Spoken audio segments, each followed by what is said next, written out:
প্রথম হচ্ছে যে ভ্যাট নিবন্ধনযোগ্য ব্যক্তি বা মূসক নিবন্ধনটা কি, সেটা যদি আমরা দেখি, ভ্যাট এবং এসডি আইনের অধীনে করযোগ্য পণ্য বা সেবাগুলোর প্রতিটি আমদানিকারক, রপ্তানিকারক, উৎপাদনকারী এবং সরবরাহকারীকে অবশ্যই ভ্যাট নিবন্ধন হওয়া বাধ্যবাধকতা রয়েছে। প্রতিটি প্রতিষ্ঠানের জন্য একটি অনন্য অর্থাৎ ইউনিক ব্যবসা শনাক্তকরণ নম্বর, বিআইএন, যে বিজনেস আইডেন্টিফিকেশন নাম্বারের মাধ্যমে ভ্যাট পদ্ধতি মেনে চলতে হয়। এবং ভ্যাট আইন অনুসারে নির্ধারিত পদ্ধতিতে বিআইএন নেওয়াকে ভ্যাট নিবন্ধন বা ভ্যাট তালিকাভুক্তি বলা হয়। এইখানে ভ্যাট তালিকাভুক্তি বলতে বোঝানো হচ্ছে যে এখানে টার্নওভার। আমরা আহ, ক্লাসের আস্তে আস্তে আমাদের যেই স্লাইড গুলো থাকবে, সেই স্লাইডের মধ্যে আপনাদের যে এই কোয়েরি গুলো থাকবে সেগুলো আপনারা নোট করতে পারেন, সেই নোট আমরা আলোচনা করব। এইখানে দেখেন যে ভ্যাট তালিকাভুক্তি টার্নওভার কর বলা হচ্ছে, টার্নওভার কর নিয়ে আমাদের একটা স্লাইড রয়েছে, সেইখানে আপনারা বুঝতে পারবেন। তাহলে দেখেন এইখানে যে ভ্যাট নিবন্ধন বা ভ্যাট তালিকাভুক্তি বলতে কি বলা হচ্ছে। ভ্যাট এবং এসডি আইনের অধীনে যাদের করযোগ্য পণ্য এবং হচ্ছে সেবা থাকবে, আমরা জানি যে ব্যবসায়িক সিস্টেমের যে আপনাদের আমদানিকারক, রপ্তানিকারক, উৎপাদনকারী এবং হচ্ছে সরবরাহকারী, এদের অবশ্যই কি করা হচ্ছে, নিবন্ধন হওয়া বাধ্যবাধকতা রয়েছে।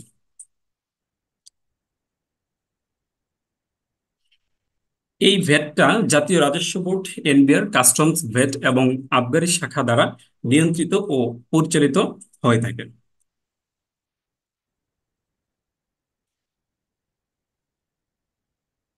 তাহলে আমরা ফার্স্ট যে বুঝলাম যে এখানে হচ্ছে আমদানিকারক, রপ্তানিকারক, তারপর হচ্ছে আপনার চার ক্যাটাগরিজ যে দেখলাম যে যাদেরকে আপনার মূসক নিবন্ধন নিতে হবে। এখন দেখেন কাদেরকে এই মূসক নিবন্ধন নিতে হবে, ভ্যাট নিবন্ধনের প্রকারভেদ গুলা কি কি। প্রথম হচ্ছে টার্নওভার কর তালিকাভুক্তি, তারপর হচ্ছে আমাদের বাধ্যতামূলক নিবন্ধন এবং হচ্ছে কেন্দ্রীয় নিবন্ধন। তাহলে আমরা তিনটা জিনিস দেখতে পাচ্ছি এখানে, যে ভ্যাট নিবন্ধনের প্রকারভেদ হচ্ছে তিনটা। ফার্স্ট অফ অল হচ্ছে আমাদের টার্নওভার কর তালিকাভুক্তি, সেকেন্ড হচ্ছে আমাদের বাধ্যতামূলক নিবন্ধন এবং হচ্ছে থার্ড ওয়ান হচ্ছে কেন্দ্রীয় নিবন্ধন। প্রথমে যদি আমরা টার্নওভার করটা নিয়ে আলোচনা করি, তাহলে দেখতে পারবো যে টার্নওভার কর বলতে কাদেরকে বোঝানো হচ্ছে। টার্নওভার কর হচ্ছে আপনার 50 লাখ টাকার বেশি কিন্তু 3 কোটি টাকার বেশি হলে, যে যাদের ইয়ারলি আপনার 12 মাসের কি হবে, 50 লাখ টাকার বেশি কিন্তু কি হবে না, 3 কোটি টাকার বেশি হবে না, তারা হচ্ছে টার্নওভার কর তালিকাভুক্তি করের মধ্যে পড়বে। এই হচ্ছে আমাদের একটা স্টেজ। এরপর হচ্ছে দেখেন যে টার্নওভার নির্ধারণের ক্ষেত্রে নিম্নবর্ণিত মূল্য অন্তর্ভুক্ত হবে না। কি কি? প্রথম হচ্ছে অব্যাহতিপ্রাপ্ত সরবরাহের মূল্য। এইখানে অব্যাহতিপ্রাপ্ত সরবরাহের মূল্য, সেটা হচ্ছে আমরা যে ফার্স্ট ক্লাসে আপনাদেরকে একটু বলে আসছিলাম যে প্রথম তফসিল এবং হচ্ছে এসআর এর মাধ্যমে যদি অব্যাহতিপ্রাপ্ত কোনো পণ্য সরবরাহ করে থাকে, তাহলে উনি কি হবে না, টার্নওভার করের আওতায় অন্তর্ভুক্ত হবে না। এরপরও হচ্ছে মূলধনী সম্পদের বিক্রির মূল্য যদি থাকে, তাহলে সেটা কি হবে না, আমাদের টার্নওভার করের আওতাভুক্ত হবে না। তারপর হচ্ছে সংশ্লিষ্ট প্রতিষ্ঠান বা উহার কোনো অংশের বিক্রি মূল্য। ধরেন আপনার একটা প্রতিষ্ঠান আছে, পুরো প্রতিষ্ঠান আপনি কি করে দিলেন, বিক্রি করে দিলেন, অথবা ওনার কিছু পোর্শন বিক্রি করে দিলেন। এই যে এইখান থেকে যে টার্নওভার আসবে, সেটা কিন্তু আমাদের কি হবে না, কোনো টার্নওভারের অন্তর্ভুক্ত হবে না। লাস্টেরটা দেখেন যে অর্থনৈতিক কার্যক্রম স্থায়ীভাবে বন্ধ করার ফলশ্রুতিতে সরবরাহের যদি মূল্য থেকে থাকে, তাহলে আমাদের কি হবে না, টার্নওভার এর অন্তর্ভুক্ত হবে না। এরপরে আমাদের যেটা ছিল হচ্ছে বাধ্যতামূলক নিবন্ধন, সেকেন্ডটা যে যাদেরকে অবশ্যই কি করতে হবে, আপনার নিবন্ধন নিতেই হবে। এইখানে দেখেন সরবরাহকারীদের উৎপাদনকারী, পণ্য আমদানিকারক বা সেবা, আমরা এটা হচ্ছে সেকেন্ড তফসিলে যদি যাই, তাহলে এগুলোর যে পণ্যগুলো আছে সেই পণ্যগুলা আমরা দেখতে পারবো। এরপর হচ্ছে বিদেশি কোম্পানির শাখা অফিস, লিয়াজো অফিস, বা প্রকল্প অফিস যদি থেকে থাকে, তাহলে তাদেরকে অবশ্যই বাধ্যতামূলকভাবে নিবন্ধন নিতে হবে। এরপর হচ্ছে আমদানি ও রপ্তানিমুখী ব্যবসা। তারপর হচ্ছে যদি কোনো ব্যক্তি মূসক এজেন্ট হিসেবে নিয়োগপ্রাপ্ত হন। এরপর হচ্ছে আপনার ব্যবসা যারা টেন্ডার চুক্তি ওয়ার্ক অর্ডারের বিপরীতে পণ্য বা সেবা প্রদান করে থাকে, তাদেরকে অবশ্যই কি করতে হবে, আপনার মূসক নিবন্ধন নিতে হবে। এরপরে আমরা আপনাদের একটা কনসেপ্ট ক্লিয়ার করার জন্য একটা স্লাইড দিয়েছি, যেখানে দেখেন যে সুপার শপ, শপিং মল এবং হচ্ছে ব্যবসায়িক পর্যায়ে নির্দিষ্ট পণ্য সরবরাহের ক্ষেত্রে যেসব ব্যবসার সিটি কর্পোরেশন এবং জেলা শহরের মধ্যে ব্যবসায়িক প্রাঙ্গণ রয়েছে, এইখানে সুপার শপ বলতে কাদেরকে বোঝানো হচ্ছে? দেখেন, শীততাপ নিয়ন্ত্রিত হোক বা না হোক, আয়তন নির্বিশেষে কোনো স্বতন্ত্র ও পরিপূর্ণ দোকান, যেখানে আধুনিক বিজ্ঞানসম্মত প্রযুক্তি ব্যবহারের মাধ্যমে স্বাস্থ্যসম্মত, জীবাণুমুক্ত ও প্রিজারভেটিভহীন মাছ, মাংস, চাল, ডাল, শাক, সবজি, ফল মূল সহ দৈনন্দিন ব্যবহার্য গৃহস্থালী ও মণিহারি পণ্য বিক্রি করা হইয়া থাকে, এমন কোনো দোকান যদি থেকে থাকে, তাহলে আমরা তাদেরকে বলবো হচ্ছে কি, সুপার শপ। শপিং মল অর্থ হচ্ছে একই বিল্ডিং বা স্থাপনা বা সীমানার মধ্যে অবস্থিত একাধিক দোকান বা রেস্তোরাঁ বা সুপার শপ অথবা বিনোদনের সুবিধা সম্মিলিত স্থান, যেখানেই প্রয়োজনীয় জিনিসপত্র কেনাকাটা করার সুযোগ রহিয়াছে, তাদেরকে বলা হচ্ছে আমাদেরকে শপিং মল। তাহলে এই সুপার শপ এবং হচ্ছে শপিং মল, এদেরও কিন্তু কি আপনার বাধ্যবাধকতা রয়েছে মূসক নিবন্ধন নেওয়ার জন্য।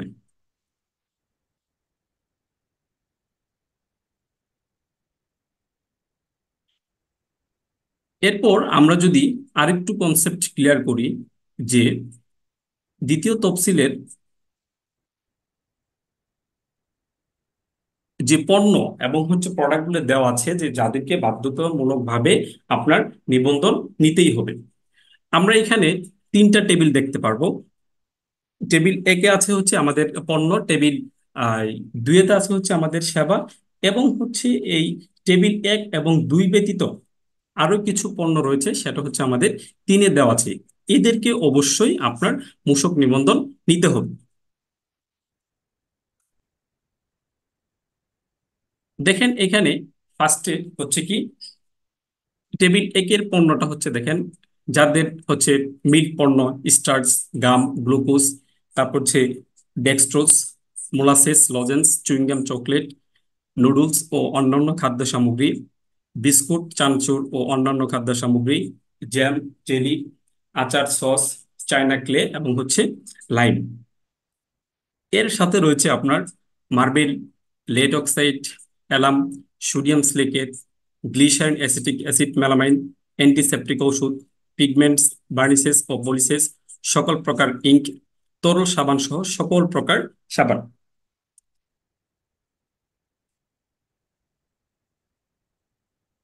এরপরে টেবিল একেতে আরো কিছু পণ্য রয়েছে, যাদেরকে অবশ্যই বাধ্যতামূলকভাবে আপনার মূসক নিবন্ধন নিতে হবে।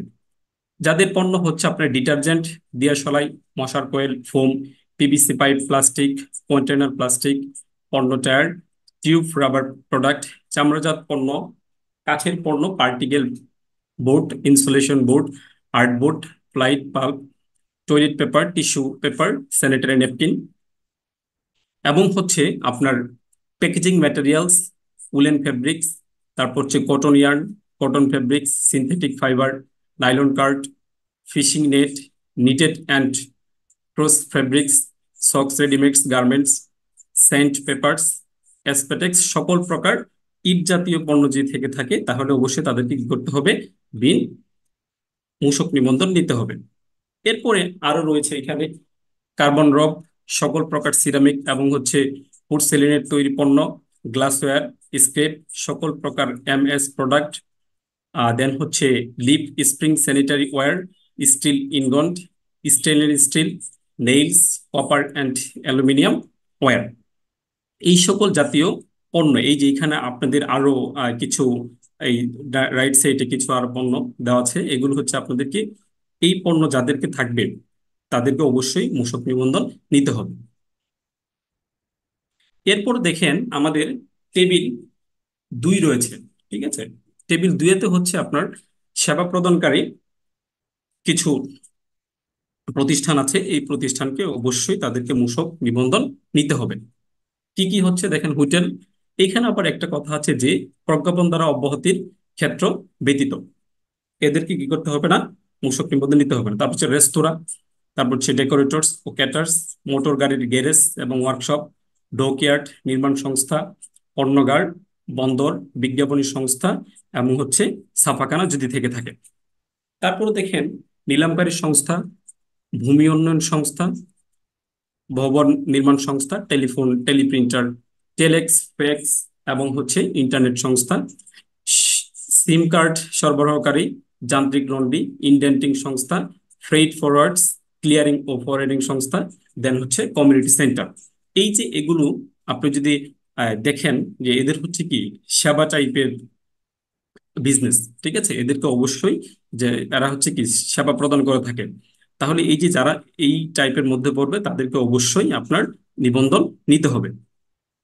এরপর আরো কিছু দেওয়া আছে যে সেবা প্রদানকারীর মধ্যে দেখেন চলচ্চিত্র স্টুডিও, জরিপ সংস্থা, প্ল্যান্ট বা মূলধনী যন্ত্রপাতি ভাড়া প্রদানকারী সংস্থা, মিষ্টান্ন ভান্ডার, চলচ্চিত্র প্রদর্শক, প্রেক্ষাগৃহ, চলচ্চিত্র পরিবেশক, দেন হচ্ছে আসবাবপত্র উৎপাদক, আসবাবপত্র বিপণন কেন্দ্র, স্বর্ণকার ও রূপকার এবং হচ্ছে স্বর্ণের ও রূপের দোকানদার এবং হচ্ছে স্বর্ণ পাইকারি, বীমা কোম্পানি। এদের মধ্যে হচ্ছে যদি আবার প্রজ্ঞাপন বা মানে হচ্ছে এসআরও দ্বারা যদি অব্যাহতি থাকে তাহলে তাদের জন্য নিবন্ধন নিতে হবে না। এরপর হচ্ছে দেখেন রয়েছে কুরিয়ার্স ও express mail service, beauty parlour, consultancy firm ও সুপারভাইজারি ফার্ম, ইজারাদার, audit and accounting firm, shipping agent, শীততাপ নিয়ন্ত্রিত বা তাপানকল বাস সার্ভিস, শীততাপ নিয়ন্ত্রিত বা তাপানকল লঞ্চ সার্ভিস, দেন হচ্ছে তাপানকল রেলওয়ে সার্ভিস, যোগানদার। যোগানদার যদি হচ্ছে আপনার যদি প্রজ্ঞাপন বা এসআর দ্বারা যদি আপনার অব্যাহতি থাকে তাহলে তাদের ক্ষেত্রে আপনার নিবন্ধন নিতে হবে না।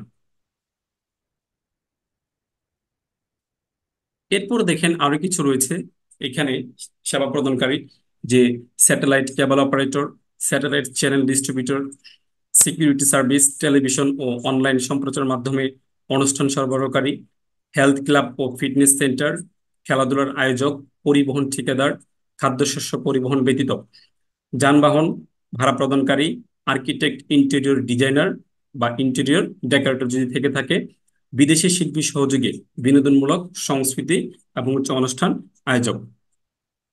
রাইট সাইডে রয়েছে আপনাদের গ্রাফিক ডিজাইনার, ইঞ্জিনিয়ারিং ফার্ম, শব্দ ও আলোক সরঞ্জাম ভাড়া প্রদানকারী, ভোট সভায় যোগানদারকারী, উপগ্রহ চ্যানেলের মাধ্যমে বিজ্ঞাপন প্রচারকারী, ব্যাংকিং ও নন ব্যাংকিং সেবা প্রদানকারী, চার্টার্ড বিমান বা হেলিকপ্টার ভাড়া প্রদানকারী সংস্থা, নিলামকৃত পণ্যের ক্রেতা, বিদ্যুৎ উৎপাদ বিতরণকারী, সেচ কাজে এবং হচ্ছে হিমাগার সরবরাহ সেবা সরবরাহ ব্যতীত, অর্থাৎ এগ্রিকালচার যারা আছে কৃষি কাজ করে তাদেরটা আপনার নিবন্ধন নিতে হবে না।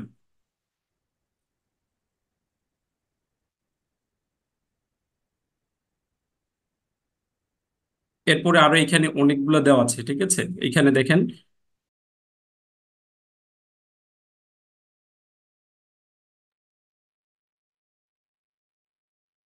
এই যে আমাদের লাস্ট যে কেন্দ্রীয় মূসক নিবন্ধনের প্রকারভেদ, লাস্ট ওয়ান ছিল হচ্ছে কি আপনাদের কেন্দ্রীয় নিবন্ধন। দেখেন কেন্দ্রীয় নিবন্ধনের এখানে দুইটা সেন্টেন্স লেখা আছে, দুইটা সেন্টেন্সই আপনারা আশা করি বুঝতে পারবেন, যে বলা হচ্ছে যে অভিন্ন বা অনুরূপ পণ্য বা সেবা বা উভয় একক অথবা একাধিক স্থান থেকে সরবরাহ করা হয়।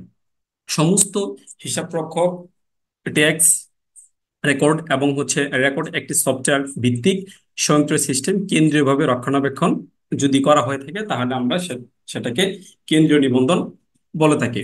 অর্থাৎ বলা হচ্ছে কি অভিন্ন বা অনুরূপ, এখানে কি একই পণ্য থাকতে পারে বা ভিন্ন ভিন্ন পণ্য থাকতে পারে, সেবা থাকতে পারে, উভয় এক বা একাধিক স্থান থেকে সরবরাহ করতে পারেন।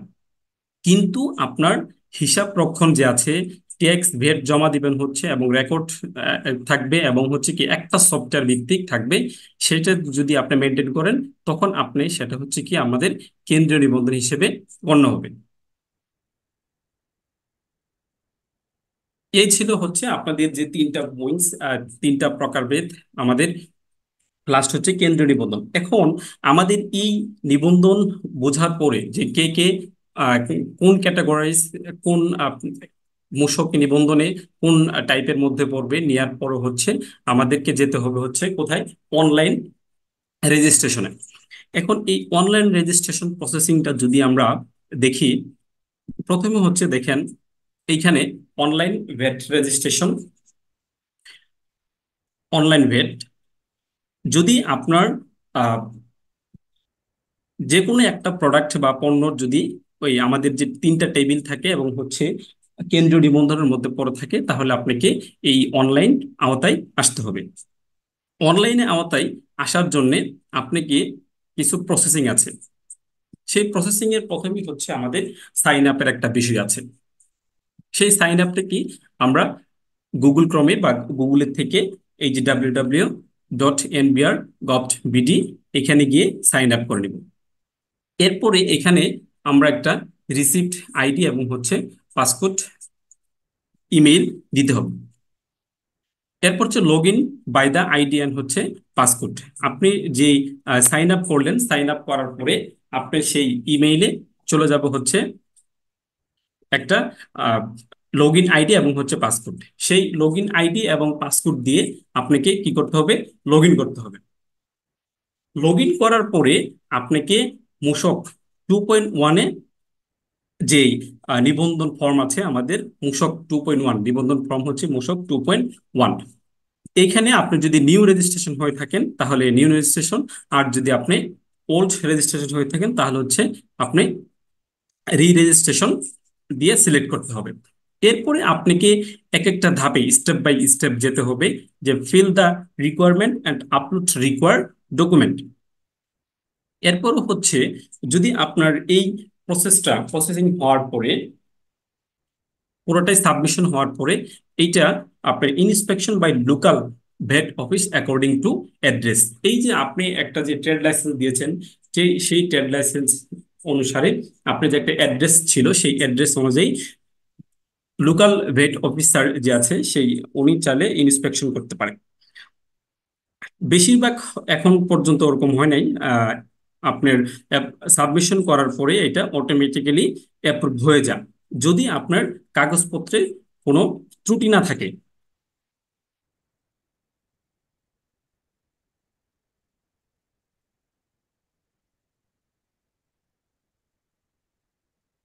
এখন এই ভ্যাট রেজিস্ট্রেশন করার জন্য, আপনাকে ভিন রেজিস্ট্রেশন করার জন্য কিছু ডকুমেন্ট রয়েছে। সেই ডকুমেন্টগুলি কি কি দেখেন। প্রথমে হচ্ছে আপনার কি লাগবে, ন্যাশনাল আইডি কার্ড, দেন হচ্ছে ট্রেড লাইসেন্স, বিডা অ্যাপ্রুভাল। বাংলাদেশে যদি কোম্পানি হয়ে থাকে তাহলে তাদের জন্য হচ্ছে ট্রেড লাইসেন্স, বাইরের থেকে যদি কোনো লিয়াজো অফিস থাকে তাহলে তাদের জন্য হচ্ছে বিডা অ্যাপ্রুভাল কপিটা লাগবে। তারপর হচ্ছে টিন নাম্বার, যদি ওনার ওল্ড বিন থেকে থাকে তাহলে সেই ওল্ড বিন সার্টিফিকেট এবং হচ্ছে বিন নাম্বারটা লাগবে।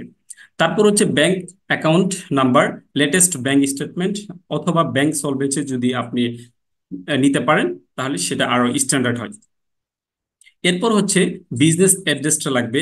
তারপর হচ্ছে বিজনেস ইমেইল অ্যান্ড হচ্ছে mobile number, name of directors, NID অথবা পাসপোর্ট।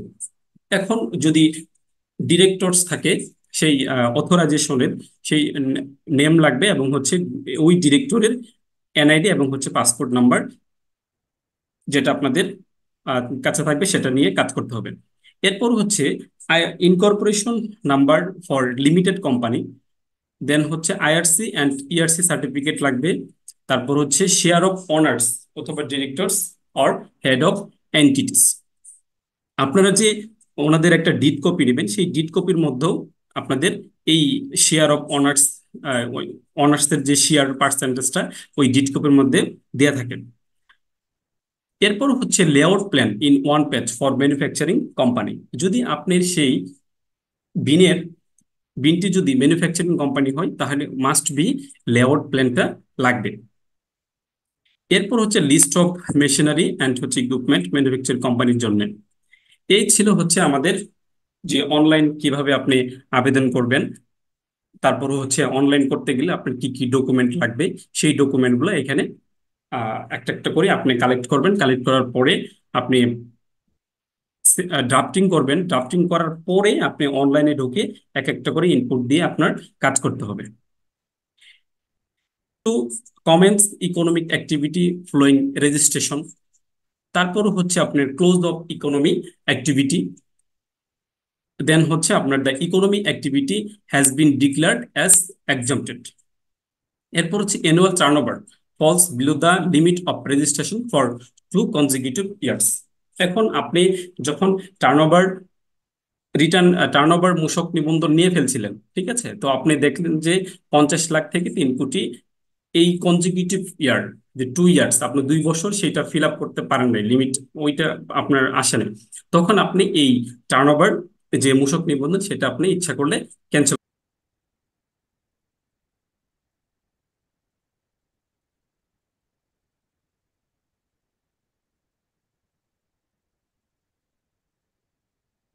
এখন একটি স্লাইড শেয়ার করছি, দেখা যাচ্ছে, দেখেন তো একটু।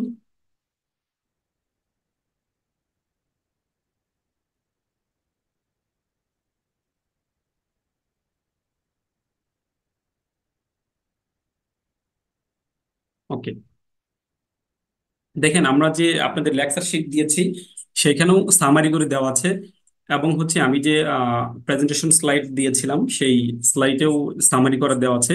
কিন্তু এইখানে যে এই যে এসআরওটা হয়েছিল 17 জুলাই 2019, এখানে স্পষ্ট করে এক একটা টেবিলের সবকিছু দেওয়া আছে। এই যে দেখেন এখানে তাদের যে কোড সহ আপনাদেরকে দিয়ে দিয়েছি, ঠিক আছে। যখন আপনি একটা বিন করতে যাবেন, বিন রেজিস্ট্রেশন করতে যাবেন, তখন আপনাকে অবশ্যই এই কোড দিয়ে বিন রেজিস্ট্রেশন করতে হবে। 2-3 বছর আগে এমনি অ্যাপ্রুভ হয়েছে, কিন্তু রিসেন্টলি আপনার এই কোড না দেওয়া পর্যন্ত অ্যাপ্রুভ হবে না, আপনার এটা ঝুলে রাখবে, আন্ডার রিভিউ রাখবে। সো এটা খুব বি কেয়ারফুলি আপনারা যখন বিনটা রেজিস্ট্রেশন করবেন তখন সেটা দিয়ে দিবেন। যেমন এখানে যদি আমরা একটা দিয়ে বুঝি, যেমন এই যে ছাপাখানাটা যদি দেখেন আপনি, এই ছাপাখানার এই সেবার কোড হচ্ছে আপনার কত, S008.00। ঠিক আছে, এইটা আপনার দিয়ে তারপরে এই একটা ফর্ম এড করার পরে তারপর আপনাকে সাবমিট করতে হবে, আদারওয়াইজ আপনার এটা অ্যাপ্রুভ হবে না, আন্ডার রিভিউ থাকবে আর কি। এখানে সব আপনাদের আহ, সেবার কোড এবং পণ্যের যে কোড সহ, হেডিং কোড সহ এগুলো সব দেওয়া আছে। আপনাদের এটা প্রিন্ট করে আপনারা সবাই একসাথে করে রাখলে যখন কাজ করবেন তখন কাজের এটা সুবিধা হবে। একটা ব্যক্তি আসলো যে ওনার এই যে কোনো একটা প্রোডাক্ট দিল, এখন আপনি এই প্রোডাক্টটা এখান থেকে বের করে আপনি ওনার সেই বিনটা রেজিস্ট্রেশন করতে পারবেন। আমি ক্লাস শেষে আপনাদেরকে যে আমাদের 2.1 ফর্মটা আছে সেই ফর্মটা আপনাদেরকে শেয়ার করব। শেয়ারের মাধ্যমে আপনারা টোটাল জিনিসটা দেখবেন। আগামী ক্লাসে ওই যেই 2.1 ফর্মটা আছে সেই 2.1 ফর্ম নিয়ে আগে আমরা 5-10 মিনিট আলোচনা করব, তারপরে আমাদের অন্য ক্লাসে আমরা চলে যাব। আর সাথে হচ্ছে আপনাদের যদি এই ক্লাসেরও যদি কোনো সমস্যা থাকে আমরা সেই সলভ করে দেন হচ্ছে আমরা থার্ড ক্লাসে যাব আর কি। এখন যদি আপনাদের কোনো কোশ্চেন থাকে আপনাদের অ্যাক্সেস দিচ্ছি, কোশ্চেন করতে পারেন। কোশ্চেনের মধ্যে দিয়ে আমরা আমাদের ক্লাসটি আজকের জন্য শেষ করে দিব আর কি, আমরা আস্তে আস্তে এগিয়ে যাবো আর কি। আসসালামু আলাইকুম স্যার। হ্যাঁ, ওয়ালাইকুম সালাম। স্যার আমি ওই জিনিসটা আবার জানার জন্য, যেমন আমার তিনটা পণ্য আছে একই প্রতিষ্ঠান, হুম। তিনটা আলাদা আলাদা পণ্য, এখন তিনটার জন্য আলাদা আলাদা বিল নেওয়া যায়, কিন্তু সেক্ষেত্রে কি আমি তিনটা বিল আলাদা